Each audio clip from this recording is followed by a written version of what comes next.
Ja ir tādas šaubas un nav zināms, ka, es gribu iet par liemežiem mācīties vai, es gribu būt ķirurgs, tad ģeogrāfijas un zemzinātņu fakultāte ar visu to iespēju spektru ir tā, ko var apsvērt kā variantu un kur pēc tam tad varēs specializēties vajadzīgajā virzienā un tusēl. Tas tāpat kā biologi ir tādas ļoti draudzīgas fakultātes, kurās ir šī studenta dzīve, kur pēc tam atcerēties tiešām.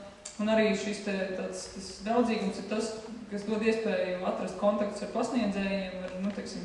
Tu zini, ka tev māca, tevi labākais speciālists Latvijā tādā jomā, tas ir ļoti patīkami tā sajūta, jo tādās populārākās profesijās varbūt ir tā, ka tu īsti nezini, mācies, piemēram, ekonomikas fakultātē, un tad sazini, kurš no tiem ekonomistiem tur ir vai viņš ir labākais Latvijā vai nav.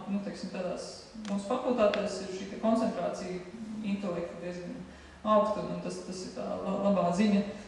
Un, ja jūs jau 12. klasēs tad tikai gatavoties eksāmeniem, ja ātrāk vēl, vai kaut kādus jaunākos skolas biedrus, tad var pamotivēt uz to pašu jauno biologu skolu, jauno ģeogrāfu skolu, un tad jau var to interesi iegūt, un cerams, ka papildināsies tāds dabas zinātņu interesanti loks nākotnē.